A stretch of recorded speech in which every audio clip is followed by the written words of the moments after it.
ভারত সেবাশ্রম সংঘের প্রচার বিভাগের প্রচার পার্টির তরফ থেকে গতকাল চিত্তরঞ্জনে একটি বিশেষ ধর্মীয় শোভাযাত্রা, যজ্ঞ অনুষ্ঠান এবং গুরু পূজা আরতির আয়োজন করা হয়। উক্ত চারণ দলের নেতৃত্ব করছেন শ্রীমৎ স্বামী তত্ত্বজ্ঞানানন্দজি মহারাজ। তত্ত্বজ্ঞানানন্দজি মহারাজের নেতৃত্বে এই দিন সারাদিন ব্যাপী অনুষ্ঠান হয়। প্রায় বিভিন্ন জায়গা থেকে 3 থেকে 4 হাজার মানুষ এই অনুষ্ঠানে যোগ ছিল বৈদিক শান্তি যজ্ঞের জন্য প্রস্তুতি। প্রচুর মানুষজন তারা আসেন দূর দূরান্ত থেকে এবং এখানে বৈদিক শান্তি যজ্ঞতে তারা আহুতি প্রদান করে। এখানে সমাজের জাতি, ধর্ম, বর্ণ নির্বিশেষে সমস্ত মানুষ একাকিত্বে লীন হয়ে তারা কিন্তু এই যজ্ঞে পূর্ণাহুতি দেয় এবং বৈদিক শান্তি যজ্ঞ তথা বৈদিক মন্ত্রে এই যজ্ঞ সুসম্পন্ন হয়। মানুষ তার মঙ্গলার্থে এবং পরিবারের মঙ্গলার্থে, দেশ তথা জাতীয় সমাজের মঙ্গলার্থে এই দিন এই অনুষ্ঠান অনুষ্ঠিত হয়। প্রচুর মানুষজন যারা দূর দূরান্ত থেকে আসে। ভারত সেবাশ্রম সংঘের প্রতিষ্ঠাতা যুগাচার্য শ্রীমৎ স্বামী প্রণবানন্দজি মহারাজ, যিনি ভগবান শিবের অবতার ছিলেন, তিনি কিন্তু এই সনাতন ধর্মের প্রচারের জন্য 7টি চারণ দলের গঠন করেছিল এবং এই 7টি চারণ দল সারা বছর ব্যাপী ভারতবর্ষের বিভিন্ন স্থানে ঘুরে ঘুরে তারা সনাতন হিন্দু ধর্মের তথা ভারতীয় সংস্কৃতির প্রসার করে এবং যেখানে জাতিভেদকে সম্পূর্ণ দূরে ঠেলে সমাজের ধনী থেকে গরিব, নির্ধন থেকে অসহায়, দুস্থ থেকে সাধারণ সমস্ত মানুষ একাকিত্বে লীন হয়ে এই ধর্মযাপন করেন এবং এই ধর্মযাপনের মাধ্যমে তারা কিন্তু একটি সমাজের সুবন্ধন এবং সুপ্রতিষ্ঠিত গড়ে তোলে। ভারত সেবাশ্রম সংঘ সারা বছর ব্যাপী দেশের বিভিন্ন জায়গায় বিভিন্ন সেবা কার্যের সঙ্গে যুক্ত। ভারত সেবাশ্রম সংঘের প্রতিষ্ঠাতা যুগাচার্য শ্রীমৎ স্বামী প্রণবানন্দজি মহারাজ শিবকল্পতরু, তিনি কিন্তু এই পূজার এবং উপাসনায় যাতে সমস্ত সমাজের সমস্ত মানুষ, সর্বস্তরের মানুষ এক হতে পারে সেই নিয়ম করেছিলেন এবং এদিন বিভিন্ন সংঘের বিভিন্ন শাখা থেকে স্বামীজি মহারাজরা ও সেবকরা আসেন। ছিল গুরু পূজা আরতি এবং সেই সাথে মহা অন্নকূট ভোগ। এই মহা অন্নকূট ভোগের এমন একটি রীতি যেখানে সমাজের প্রতিটি মানুষ, প্রতিটি স্তরের মানুষ তারা নিজেদের হাতে রান্না করে ভগবানকে অর্পণ করেন। যেখানে অনেক ক্ষেত্রে আমরা দেখি যে ভগবানকে কিন্তু মানুষের সমাজের নিচু স্তরের মানুষ রান্না করলে সেই খাবার কিন্তু গৃহীত হয় না, কিন্তু ভারত সেবাশ্রম সংঘের পক্ষ থেকে ভারত সেবাশ্রম সংঘের প্রতিষ্ঠাতা যুগাচার্য শিবকল্প অবতার স্বামী প্রণবানন্দজি মহারাজ, তিনি এই রীতি প্রদান করেছিলেন যে সমাজের প্রতিটি মানুষের হাত থেকে তিনি কিন্তু খাবার গ্রহণ করতেন, প্রসাদ গ্রহণ করতেন, যাতে আমাদের এই সমাজ, আমাদের এই হিন্দু ধর্ম যাতে একটি ছাতার তলায় একত্রে এক সূত্রে গাঁথা হতে পারে। তিনি বলেছিলেন, সবাই জপ করে কাঠের মালায়, রুদ্রাক্ষের মালায়, কিন্তু আমি জপ করি জাতি গঠনের মালা। সেই জাতি গঠনের মালাকে আগে রেখে ভারত সেবাশ্রম সংঘ কাজ করে চলেছে। এদিন এই প্রচার পার্টির অধ্যক্ষ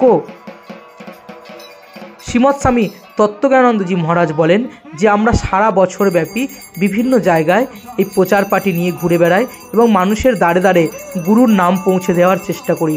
সেই সাথে আমরা বিভিন্ন পূজা আরতির মাধ্যমে সমাজের সর্বস্তরের মানুষকে একত্রীকরণ করার চেষ্টা করি।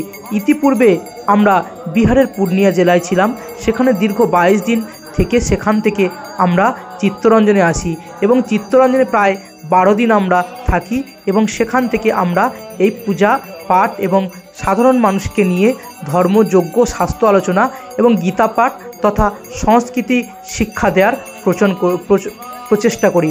সর্বোপরি সমাজকে একটি সুশিক্ষা এবং সুন্দর সমাজ বন্ধনের মধ্যে দিয়ে জাতিভেদ প্রথাকে দূর করার জন্য আমরা দিবারাত্র কাজ করে চলেছি শ্রীমৎ স্বামী প্রণবানন্দজি মহারাজের দেখানো পথে, যাতে সমাজকে একটি সুনির্দিষ্ট পথে আমরা এগিয়ে নিয়ে যেতে পারি। তিনি আরও বলেন যে এরপরে আমরা যাব অন্ডাল, সেখানে বেশ কিছুদিন থাকার পরে আমরা সেখান থেকে চলে যাব কলকাতা বালিগঞ্জ ভারত সেবাশ্রম সংঘের প্রধান কার্যালয়ে। সেখান থেকে আমরা যাব কুম্ভ মেলা সেবা প্রদানের উদ্দেশ্যে। এই দিন বিভিন্ন ধরনের ব্যঞ্জন প্রস্তুত করা হয় এবং সেগুলি প্রসাদ হিসাবে সাধারণ মানুষের মধ্যে বিতরণ করা হয়। প্রায় 3 থেকে 5 হাজার মানুষ এদিন প্রসাদ গ্রহণ করেন। বিভিন্ন ধরনের প্রসাদ সমাজের সমস্ত স্তরের মানুষ একসাথে মেঝেতে বসে গ্রহণ করে। এর মাধ্যমে সমাজের মধ্যে একটি মেলবন্ধন আসে এবং প্রচুর মানুষজন এই সেবা কার্যে তাদের দান যোগ করে। তারা বিভিন্নভাবে এই সেবা কার্যে তাদের সংযোগ দেওয়ার চেষ্টা করে। সমাজের সর্বস্তরের মানুষকে একত্রীকরণ হওয়ার জন্য তিনি আহ্বান জানান।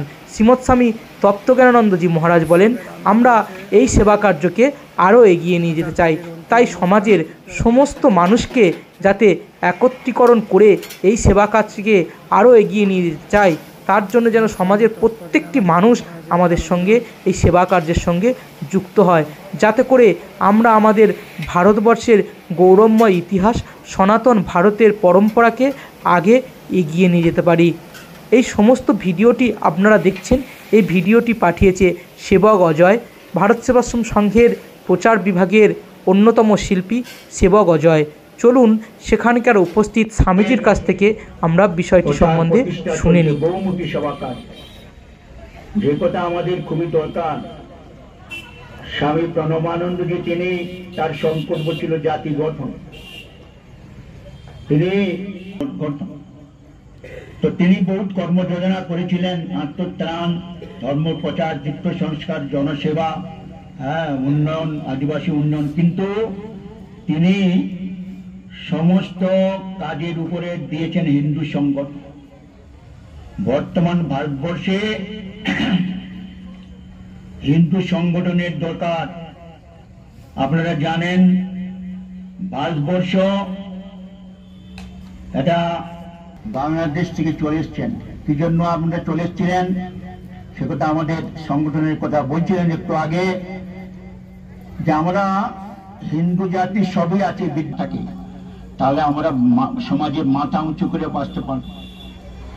যেটা আমাদের ওই দেখুন না, সভ্য শ্রেণীর মানুষের মিলন ক্ষেত্র। তিনি বলেছিলেন, লোকে ইট গেঁথে গেঁথে বালি সিমেন্ট দিয়ে মন্দির করে, আমি হিন্দু সমাজে খণ্ড বিখণ্ড অঙ্গগুলো গেঁথে গেঁথে হিন্দু সমাজে ছিন্নবদ্ধ শক্তিশালী হয়ে ওঠে।